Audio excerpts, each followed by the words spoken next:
Hello everyone. Today I wanted to do a video about Elden Ring.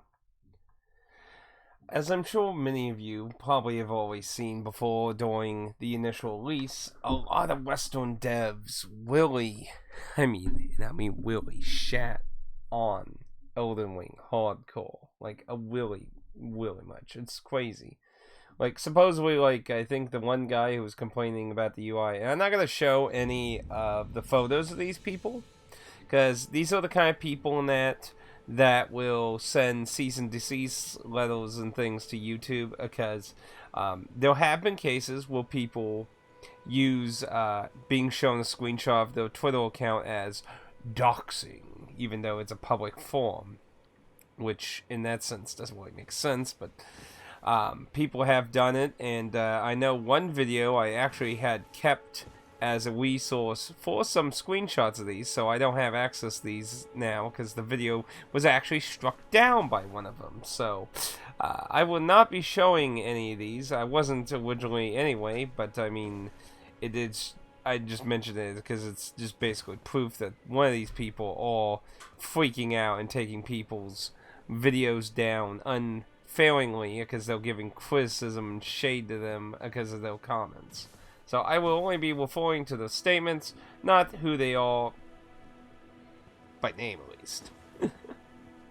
But apparently, the person talking about the user experience was apparently someone from the Battlefield team, which the last UI I saw for Battlefield was quite awful. It was horrendous. And also, for anyone worried about spoilers, I'm only going to be exploring the beginning portion of the game to, again, avoid people having anything majorly spoiled. At this point, anything in the beginning of Lingrave is likely highly known by now, so I don't think there's going to be anything too spoilerific. But I want to talk about on some of these points and what I like about FromSoft's design choices and things that they learned during their development of their games to this point. So that's kind of this. So you're not going to see lots of fancy footage, so I'm just mentioning that. So there is a meme image going around where it shows all the ridiculous kind of crap that's notorious in Western open worlds these days, of Assassin's Creeds and such, with golden trails and telling you where to go and having tons of crap on the screen all the time. I like FromSoft's menu design, very simple. If you need information, you can go into your stats and such for things like that. But it lets you get enthralled in the world. And I understand that's not necessarily everyone's cup of tea. Some people like to be guided. I mean, this here is about the most guidance FromSoft's ever done in any of those Souls games, really. Like, you never usually got anything remotely like that, and even then it's still very open to how you can explore and look around the world and everything. And it just gets it gets encouraging to go back and look at old areas. I've still been looking at old areas and sometimes finding some things I've still missed, even though you would think you wouldn't have missed them. Especially when the enemies are old and weak. Can I one-shot this guy now? It's been a long time since I've been to Limgrave now. I think last time it was 40. Yeah, I can one-shot. Get swamped. I really need to find a new shield. I kind of have a new shield, I just need the stats to wield it, actually, technically. But moving on. So let's talk about the first point, the UI. I was already getting at that. So, I like how it's subtle. It doesn't fucking draw, here's the thing. The UI guy's argument is the UI is terrible, and his life is a lie because people like this quote unquote awful subtle UI system. FromSoft, from the very beginning of Demon Souls, but more prominent in Dark Souls and beyond, was being drawn by sight. Now, Demon Souls was a little more or less like Boteria, but I'm trying to remember how to fucking say it. Oh, it's been so damn long. I need to play the Demon Souls remake when I get PS5.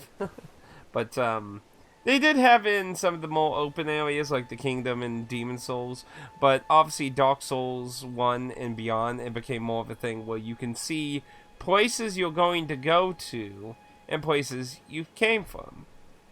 So, like, here I want to use an example. So when you come forced to the main open area, because when you start the game, you start on this little island, and whether you beat the boss or not, then you get sent over here, and you climb through a little area, and you come out here. So you come out there, and the first place the game directs you, and then leaves you to your own accord, is to go to Stormville, which you can both see. Like, the way FromSoft has always done a lot of design and wanting you to go somewhere, not using a golden trail, but using your eyeballs, is landmarks. You have all these wounds laying around. You can see objects. I found a whole secret area on Stormvale when I went back to the beginner island. I used my eyeballs and noticed a landmark thing sticking out. And by using my eyeballs, I realized a path I could forge to get to that area that I had missed after playing like 140 hours of this game. Yes, for anyone who is watching this now, I am 182 hours in this, and I only have 2 wounds. And to be fair, it's mostly because I've been exploring, re-exploring, and double-checking and fine-coning places. Because off-screen, when I get wounds and stuff and that, I like trying to re-explore for small things or major things, and I've been marking major things on my map to show on the stream of that.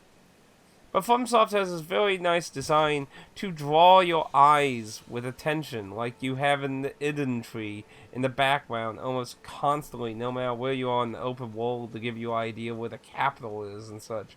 You're drawn to large objects or oddities you see in the environment.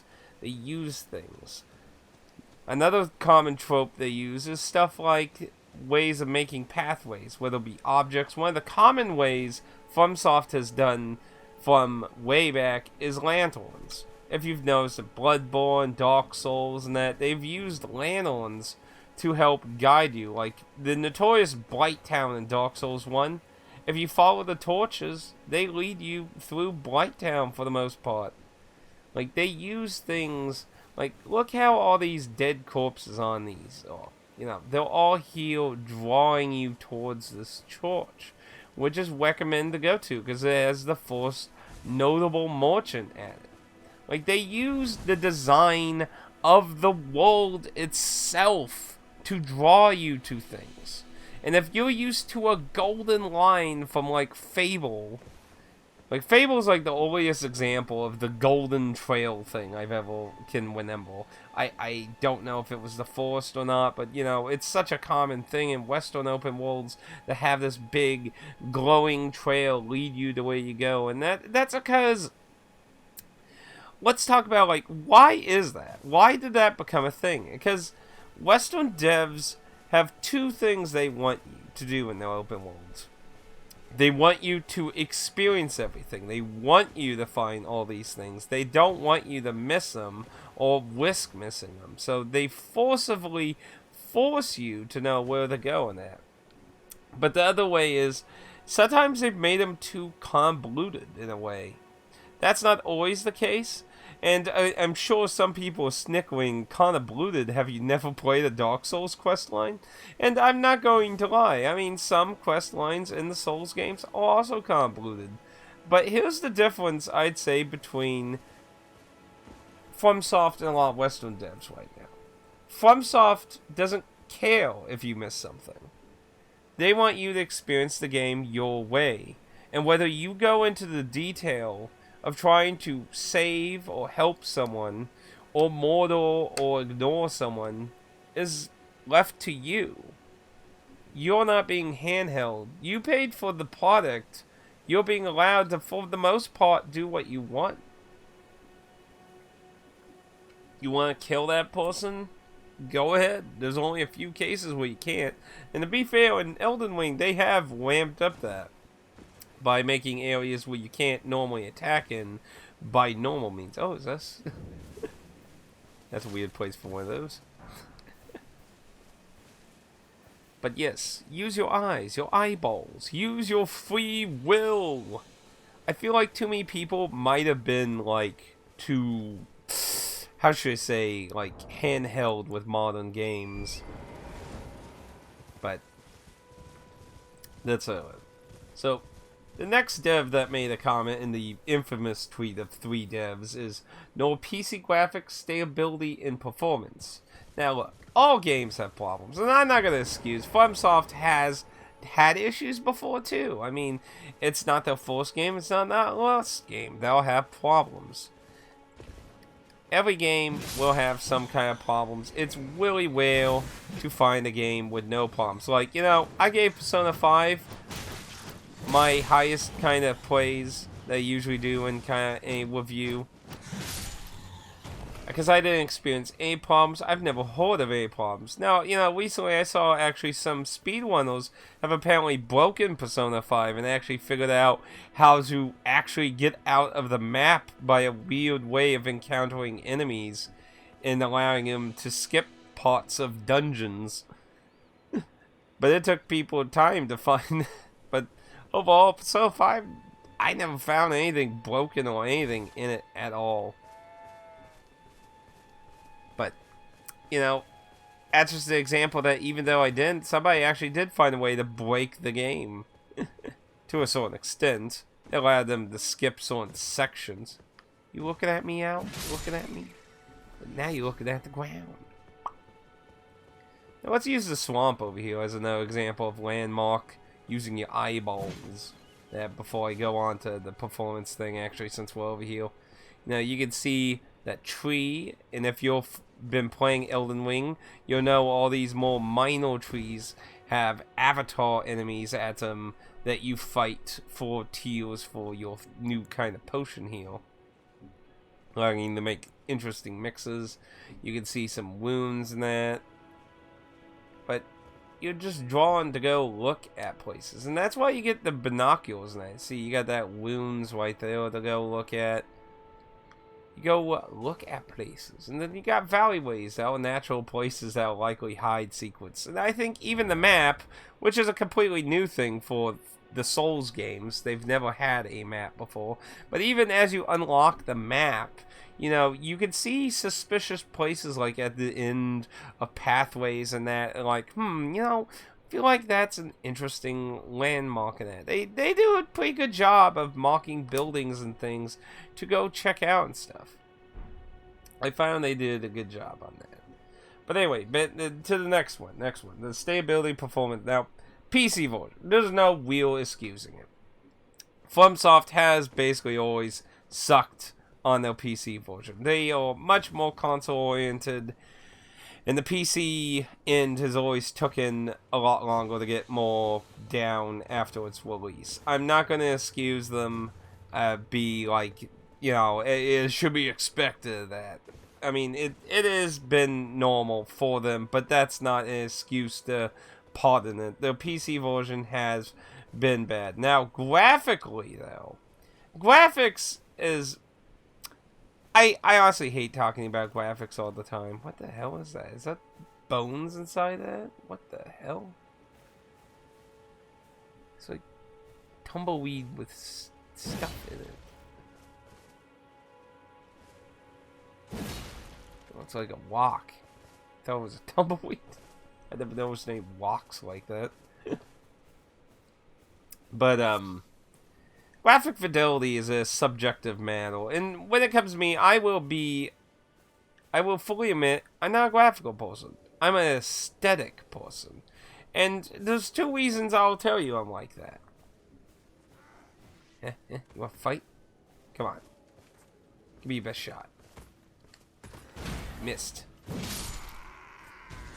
Aesthetics live way past graphic fidelity. Anyone with, like, okay, look, I'm gonna ask you, the viewer, were you around when Final Fantasy VII was brand new? Like, I mean, literally brand new. The original Final Fantasy VII on PlayStation 1. When that came out when I was young, that was, quote-unquote, peak graphical fidelity. That was so new and amazing. And a lot of people always contribute that to being why a lot of Western people started giving JRPGs a shot and getting into those kind of games. Now, of course, we look back at Final Fantasy VII and call it Popeye graphics because of how their arms and shit were. Like, absolutely ridiculous looking. Just a joke. And that has carried on through the years, that usually graphics age terribly and that fidelities of them don't go well. But the aesthetics, things like jet set radio, cell shading, and having a unique style to your games usually live on beyond the graphical age they came from. And FromSoft has a aesthetic style, in my opinion. They have beautiful graphics, but along with those is an aesthetic. And they're not cell shaded like Jet Set Radio, because usually when people think aesthetics, they're usually thinking of a cartoony style. FromSoft has this realistic, interesting medieval aesthetic to all those stuff, and they do a really good job on it. Is everything perfect? No, and nothing's ever perfect. There is never such thing as a perfect game, but the few instances of giving very high praise to games, I'll tell you that, sometimes things can get pretty close to that, though. But it is rare and in between, because many games come out very broken and shit.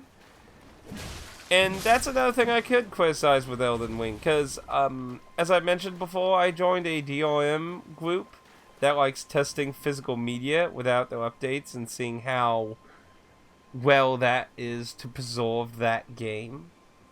And Elden Ring's base discs actually are missing content.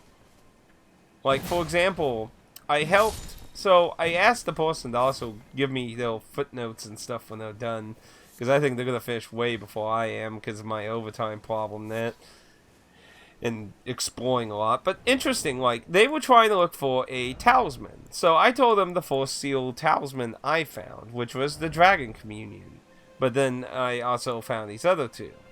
Now, they were too far to go find, let's see, was it this one? Let's see, yeah, that's the Beast one. That one, I can't remember if that was I can't remember what that one was from. But this one was from the Beast guy. So I told them about the Dragon Communion one, and the enemy that gave it to me did not give it to them. They have said there have been inconsistent treasure chests and things that while people are finding loot for weapons and things, they are not finding those.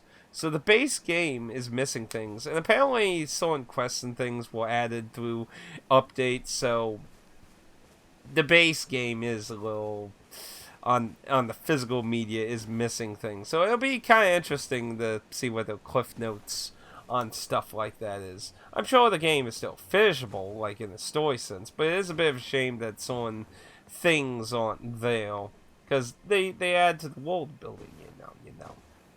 Now, performance and stability, I don't think I need to really tell anyone Blighttown, really. Blighttown has always been this notorious place of horrible performance. Probably one of the worst places ever in one of FromSoft's Souls games. See, I love these because they help you point at, like, see, there's a dungeon that's a little below, like, to that cliff and a little downward. And I feel like mostly these point to hidden little dungeons like that. So they still hide some stuff in that, but still, like, you use your eyeballs to go explore shit. It's very nice and all that. Now, there's one area so far I've found very poor performance, and it was this crystal cave that had a lot of Blighttown jank to it. It was a more recent dungeon I went to. I haven't been in it yet. And it's the only place I've really found janky like that. Now, when it comes to people complaining about 30 frames, 60 frames and stuff, I'm not a big frame person. I'm not going to sit here and lie and say I know what the hell Elden Ring's frames are constantly. I do not have good enough attention to usually be able to tell that. Basically, as long as it stays 30 frames for me, I usually don't have that big of a problem. And see, that's another thing FromSoft sometimes uses is weird audio cues. There's that. There's also an enemy that sings. There are things that can draw you towards stuff as well. FromSoft has used sound effects before, all the way back to Demon Souls. Actually, there's been an enemy, not enemy. There was actually an NPC that screams in Demon Souls for your attention. Can be a little annoying. He can though. But honestly, I've been playing the PS4 version. Outside of that one dungeon, there has not really been a lot of bad problems. Is it perfect? I know there's people still complaining about, you know, being able to clip weapons through doorways and walls, and that's fair criticism. That's fair criticism. That has been a thing in all Souls games. And sometimes I've used that to my advantage sometimes, and some people I'm sure use that to their advantage as well. That's a fair criticism. It's something that's still present in Elden Ring and that, but I think it's decent. Like, I mean, I'm playing the PS4 version. I haven't had any huge problems outside of one other big problem. Freezing. Now, this seems to always happen during cooperative play. So, I'm not quite sure what it is about it. But I'm pretty sure I think almost every instance of it has happened when trying to summon people, I think. I'd have to look back at some of the times this happened to me. But there are these weird times where the game will freeze and it'll have like a weird stack sound. And the menu and everything will still work, so you can close out the game. You don't have to do a forced PS4 shutdown. I haven't had one of those kinds. But I've had it happen enough times that it is a little worrisome. I would say it's probably at least happened at least 10 times now. Not a abhorrently large number of times, but still, in a game that autosaves too, you know, it's... because it could be concerning about accidentally destroying your save, and that wouldn't be good either. Now, I don't know if that problem happens on all other platforms, because so far, Dan's the only one I know that's playing on a PS5 that I know off the top of my head. I'll have to ask him if he's had any of those problems yet. Oh no.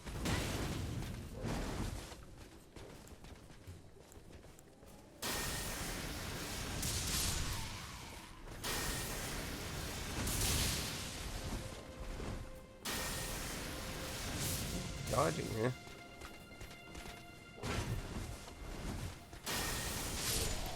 Good. Get owned. But I'm really impressed with what they were able to do on PS4. And the PS4 and 5 are compatible with each other, like you play with each other, so clearly there must not be that huge of a difference between them, but I haven't watched anyone else's gameplay or anything of the games, because, you know, I'm playing them blind as much as humanly possible, so I'm not sure what is going on in that sense. I don't know if that counted. Oop. Let's hide.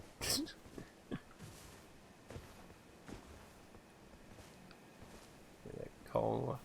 Nope, must have been good enough. But I'm not a person that... There's actually... I wonder if he's done a video yet. There's a guy who likes comparing all the graphics and shit of every system and that. I imagine he's probably done one by now. He probably would be a good video to check out on that. But honestly, I think it's fine. But I can understand people who want higher fidelity and stuff to a certain extent. But I find aesthetics more important than needing high graphic fidelity. And I'm really personally satisfied with what Elden Ring provides. There's very few rare times I found things looking pretty weird, but I'll admit, I may be a little biased since these were some of the few games I ever get even remotely hyped about anymore. Like, Dragon Quest and FromSoft titles are some of the few games I really get excited about anymore. A lot of other stuff is just either disappoints or has gone down the shitter. Like Final Fantasy is just hasn't been Final Fantasy for me in a long time with that. So now the last thing to go over with this infamous 3 dev tweet thing is the quest design. Well, they're just like, the UI is horrible, the graphics and everything's horrible, and the quest design is horrible, apparently, too. Now, I want to do a comparison between modern and old Western quest design in an open world game. And I'm going to use Bethesda as the example. I'm going to use Morrowind as that example, because I played through base game Morrowind on the original Xbox. It gives you no hand-holding. It gives you a quest log to keep track of what people said and shit. But that's it. You're not given quest markers, golden trail crumbs, or anything. You have to go and decipher the information they told you to figure out where to go. And that's the kind of thing I think FromSoft kinda goes with. Not exactly, though. FromSoft doesn't give you a quest log. A lot of times, you have to remember the shit NPCs tell you, because they'll only repeat certain lines, and other lines are just one time. It's a game that demands you to pay attention and remember things, to remember nuances and details and how the character was talking and what the character was talking about. Because sometimes you can have different cues and hints just simply based on how they're talking, not always what they're necessarily saying. But usually, yeah, you need to pay attention to what the fuck they're saying if you want to continue their quests to that. But they're not mandatory. There is a very few set fine list of mandatory things necessary to finish the game. And they're not necessary for leveling up, because, well, leveling is done through the souls, or in Elden Ring's case, wounds. Quests give you rewards. Sometimes weapons, sometimes spells, sometimes just the satisfaction that you had did something for someone. Whether it be good or bad. As we know that many people get shafted quite easily in this set of games. So, giving everyone a happy ending is not very easy or super common, but possible. Possible. And I'm very, very expecting those kind of choices to happen to some of the many characters I've met through Elden Ring. But the quest design is just to bump into who you bump into, and whether on your own volition do you want to see those characters' stories through or not. Now, for the quote-unquote completionists who want everything in that, I can understand that being slightly annoying. You know, you don't probably want to replay the game hundreds of times trying to get every single spell and everything. And I can relate to that. I don't get the time... Oh, there's something I missed. Oh, that was probably a skull. You know, I can relate that. I don't got all the time in the world to replay hundreds of games all the time. You know, I have almost coming up to 4,000 games in my ownership. And, you know, I don't get the time to replay everything. That's not easy to get time for in that. And I understand people who may want to try and collect everything. Because you get the storyline from a lot of the items. That's where you get a lot of the story. And understandably, if you care about the story, you want to try and get those things. And I get that as well, because I try to get all the items I can and read the descriptions and such, because I want to learn about the land. And it took a while to learn a little bit about Elden Ring, because, well, a lot of the craft items, there's only a few craft items that have some interesting details to them. Most of the West are just pretty generic. So I was a little disappointed on that sense, but the story is starting to get put together a little bit more than what it was before. But again, you know, the quest design is meant to just be at your pace and your reward for exploring. Like I said, if you want to care about these characters and stuff, you have to go explore, look for them, keep track of them, and take what they say and do to heart if you want to see those storylines through. And like I said, I admit, some of them are very odd. Like, I don't think I would have ever found the one guy who's, like, near this area anytime soon on my own. Aaron's like, here, I want to show you something. And I was like, okay. So I think I would have probably had a very strong chance of missing this person or just finding them randomly while looking around or that. That's a possibility that could have happened, but who knows? It's a big open area and you never know. There's a lot of weird shit you could encounter in this game. I've had some bizarre things happen from just what I would think would have been normal enemy. Like, I'll give an example. There's one spot where a soldier turned into a bear, and it gave me a unique item drop. So there were instances of things like that. But wait, oh, for a second I thought there was an item there. That little dot of well, actually maybe I think that is this. It could be those walks. Oh, they are. They're just the little walks that you get off the wounds. For a second, I thought it was like a little bit of the moonlight messed up.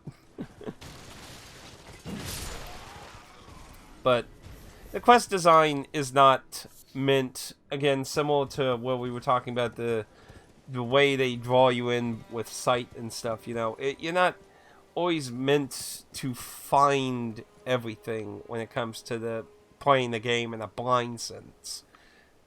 You encounter things and you may miss things, and that is just the fate of the game. Now, of course, if you want to do everything, there are guides and things for that kind of thing, because there's always missable things you can miss in any game, pretty much, usually. There's always ways and chances of that happening. And the thing with Souls games is there are different outcomes, and those outcomes sometimes have completely different rewards. So sometimes you can't always get everything in one playthrough anyway. But I can understand that quest design isn't necessarily everyone's cup of tea. Some people just don't like exploring the world. And I have always been a pretty big hater of most open world games, to be honest. I got sick of them during the PS2 era pretty early on. Like, I played GTA 3, I played GTA Vice City, and I played a few others, and I never finished San Andreas, which everyone always says is the best GTA that ever existed and everything. I never really... I guess I basically got sick of open world games at that point, and I've played some different other ones here and there at times. Like, I've played... I went through Assassin's Creed 1. I went through, what is that one with the dude that's like a part mutated, like, monster thing? I can't remember. It was like around the same time period as Assassin's Creed. I'm trying to remember what it was called. Ow. Hey, file bonds.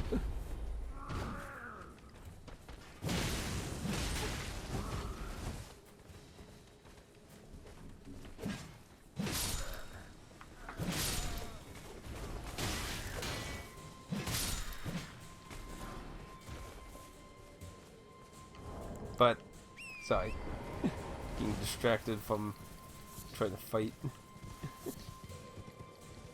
Oh, there's something I actually missed. A dead body against the wall. See? Case right there. Something I actually missed. You saw here live after 180 something hours. But that's why there's different kinds of games. You know, I don't play Mega Man, like the normal Mega Man series. I suck at them. I'm not good at them. And unless I take the time to learn how to play them, I'm just probably never going to get into them. They're not my cup of tea, and I am not good at them.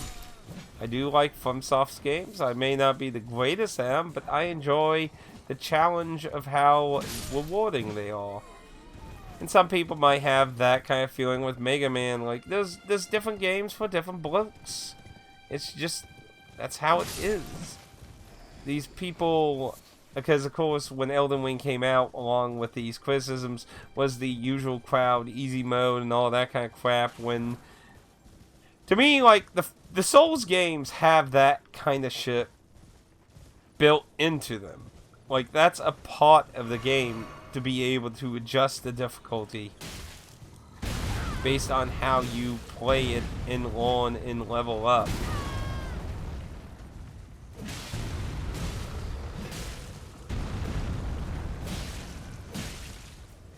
Man, I'm killing this guy way faster than I did in the past. Whew. He took a while. I remember the last time I fought him. But, basically, it's just how the quest design is that. But, yeah, you had the usual crowd that went on about, oh, we need an easy mode, this game's too hard, and, you know, because of how the unique way they design the game. Like, let me tell you one of the things I love the most about how FromSoft designs the game. And that's the aspect of mixing online and offline together. Like, Demon Souls, the original Demon Souls is an example of this problem now, because it is as far as I know, Dark Souls 1 and 2 and all of them still have those stuff up, so, as far as I know, they're not a problem. So that chest stayed open. See, I found a chest I opened that actually went back to being closed. I might go check that one out again when I go back to the east, out of curiosity. But, They have this excellent design of mixing online and offline. Like, the whole game can be played offline, and Demon Souls did not do a good job of allowing offline people to experience what online things are in offline, since Dark Souls would fix that with having proper invaders and NPC summons that you can experience offline, even though if the game ever goes fully offline, or if you happen to not have the ability to play online. Which is why I think it's a shame about the physical disc for Elden Ring, because that's gonna be a really weird playthrough for those way few people that will be playing solely offline with no patches and shit. Like, that's gonna be a really interesting, like, almost maybe even a tempting thing to play through, but then just, you know, like I said, I don't got time, and the likelihood they're gonna have DLC in a Game of the Year edition, probably with that DLC, is very likely, so there will likely be a better disc version anyway, so. But hey, you know, that original experience, though, kind of different, though. but, getting off topic, But that's what I really love about the design overall about all the Souls-style games, is that they allow you to experience the mechanics still. There are a few occasions where you can find developer messages and such, but of course it's just pale light compared to the actual experience of it. Like, you know how I said, like, things draw your eyes and that? That goes with the online stuff, too. Messages also join in that sense. There's a very good reason why the community messages have always been something that stand out, because they draw your eye to them, being shiny in that. You see one up to a wall. Is it a fake wall? Maybe. Maybe not. Maybe it's a liar. Treasure? Hints? Like, the community itself is all fighting for attention on whether they're telling target lock. Oh, yeah, the skeletons. So lonely. The community is fighting for attention, hints, and recommendations of messages. You're encouraged to somehow convince people to wait your message, whether it be by help, being funny, being trollish, or by just lying and trying to get a lot of people wait your message poor. Try material. I have no idea what you mean by that.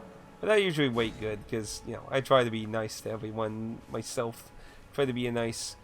Because, you know, you get heals and stuff for the messages, but they draw your eyes, like I said. Your eyes are drawn to them a lot of times when they're in unique positions, specifically, like I say, like at dead ends, cliffs, because they give you the idea to check out for stuff. Be like, hey, there's something.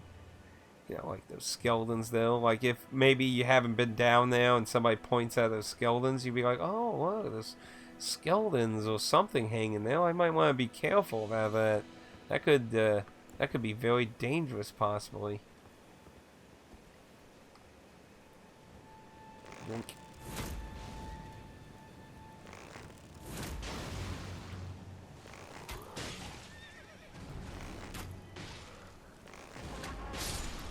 No life for you. But those are my thoughts mainly on some of the scandalous things that happened in the first week or two of Elden Ring. I think a lot of these developers that are coming out at FromSoft are very childish. Obviously, criticism is not bad. But the way they're talking, like, especially the first one in that Notorious Image, where he's just like, my life is a lie because this game's getting a good score. And I don't like the, like, it's just so petty and childish. You can criticize the game. It's not everyone's cup of tea, and that's fine. You know, there are games I don't like, and I try to be open about that dislike, and try to be open about there being people that may like it for other reasons that I don't. I think that's a pawn when you're a critic. I think that's a very lost art when it comes to people who do reviews. A lot of people very commonly find it very hard to put their biases away of things they like and dislike and think on a level of, well, I dislike it, but these are reasons people like it. Like, people have a very hard time doing that these days. I see it all the time in reviews. Very, very common. It's just seems like a lost art. People just shove everything they dislike in the, well, it's just automatic garbage because I don't like it. And I think that's unfair. I think that's unfair to a lot of games. You know, I'm not going to lie and say I'm perfect. I throw shade at Call of Duty a lot of times.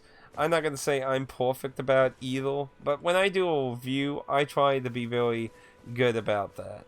But, like, when I casually talk about sometimes, you know, I fully admit, sometimes I will throw shade at things like Call of Duty sometimes when I'm just talking about casually. And I'm not going to say I'm perfect about either, but I think this is very unprofessional of these people, these ladies and gentlemen of the Western dev team, especially the one person from Horizon. I think that's really unprofessional of him of doing things like this, because it really comes off as being jealous, honestly. Like, it might not be that, but that's what you're presenting yourself publicly to people. And even if that's, like I said, not your intent and not the reason, that's what you look like. And sometimes you need to consider that when you make public statements like this. You need to consider what people might think you look like, or may interpret it. Because if you don't want it to come off that way, you might want to make sure you either state that or that you think very carefully how you put it. Because like I said, somebody might take it that way regardless. So, you'll just have to make your call of judgment on that in that regards, though. It just depends. But yeah. Those are my thoughts on some of the controversial things that happened with other people that aren't in the FromSoft titles. Is it perfect? No. Like, I'm still a little iffy with horseback riding. It definitely has its situations that are good. Like, I've definitely found enemies and bosses that are way better to be on your goat friend heel versus fighting on the ground, but you know, that's more of a subjective thing. You know, it's not necessarily bad. You know, I'm sure there's somebody who's, like, mastering the living shit out of, like, every frame and shit and just murdering anything they can humanly fight on this thing.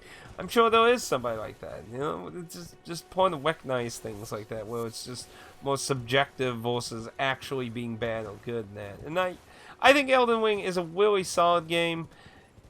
I'll have some negative things to say about. Like I said, the original physical disc is a little disappointing on what is on it, because there is things missing on it that will added through patches, not simply fixes, but like apparently, like I said, some quest lines and things. So that's a little bit of a shame. And of course, like I said, those items and stuff that were missing in that. But overall, I really feel like I'll have a lot of good things to say. But I guess one more thing I can ramble about, because this is something I recently heard from somebody I follow. They apparently did a video on someone that was criticizing the open world aspect. And I've thought about it a little bit since I've read a little about that. So they were criticizing, it's empty. Like, it's a very common criticism even with Western open worlds. It's a criticism I contribute to a lot of Western open worlds. A big, empty environment that's full of chores that are boring and annoying. That's how I would label quite a few open world games these days. And why, like, I sat there and wondered, what is it I am enjoying about Elden Ring versus these games? Is it the lack of hand-holding? Is it the freedom to try and figure out the story? Like, these are elements I like. These are elements I do enjoy, but I think it ultimately comes to that the gameplay feels meaningful to me. And obviously, that meaningfulness will vary from person to person. Some people might not find it meaningful, but I find that the enemies, even enemies heal. Like, if I was to go that one area where there was a bunch of soldiers, let the guy blow the horn, and everyone come at me at one time, I would tell you, I would be in trouble, even though I can hit him in one hit. If they start stunning me, I could literally just fucking still die. Like, things are a threat still. Things can be threatening, and there was always fear of death around the corner in Souls games. And it being an open world game gives that open world exploration of looking for items, story, people, more meaning to me, because there was meaning in looking for them through the dangers of this world. While other open world games are usually easy, hand-holding, show you exactly where to go, and usually don't have very threatening or horrible things that you have to worry about. Or the consequences of what happened to people that you interact with in the world. A lot of times, like, that kind of stuff is one-sided in a lot of Western dev games. Not always, but usually a lot of characters in FromSoft games have alternate fates that can be just simply ended by you murdering them, or the choices of how you interact or give them items and things. That can be good and bad, and it just really depends. But I've rambled on long enough, probably, so I wanted to talk about this for a little while, and, like I said, over time, trying to deal with a few things and stuff and that. My dad's about to go on a trip to my sister's, so I'll have a few less things to worry about for a little while, so hopefully I can get a few more things done than that. But this was something I wanted to make a little rant about, talk about. But I would love to hear your guys' thoughts on this. I'm sorry about the footage not being the most exciting footage, but and again, I didn't want to spoil anything too crazy either in it, so I wanted to stick to a beginning area, because, I value blind playthroughs of FromSoft games. I think there was a lot of value in that. So that's why I want to stick to just the beginning game. But I think the beginning area is a very good example of how they design drawing your eyes to stuff.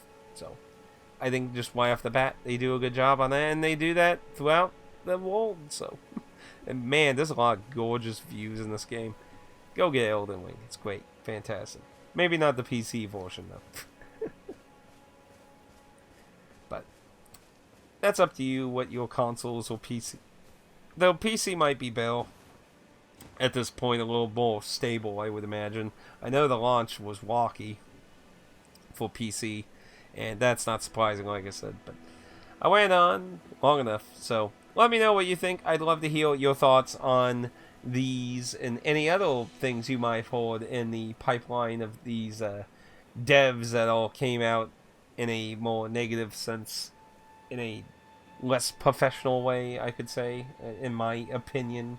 And again, I do ask for people not to name any of these people. I don't want people targeting people in a negative. Like, criticism is a fair thing, and I think everyone is.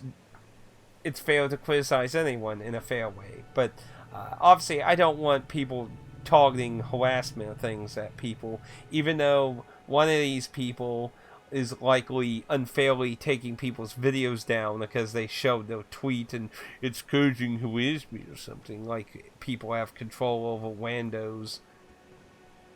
Like, they never take responsibility for people they retweet or show tweet images of. So I don't see why YouTubers have to be responsible for randos. But I don't condone any harassment and stuff. But criticism is always a welcome thing. So thank you for listening, and I hope that some people that may have criticized or agree with these statements of these people, I hope maybe I helped understand a little bit what some of us, at least in the fandom, dislike about how they, how should I say, went about talking about these things and why we disagree. It's fine to disagree It's fine if you still disagree with it, but I just thought a little ramble of that about. But till next time, enjoy your day, and I hope to see you next time in Elden Ring. Become the Elden Lord.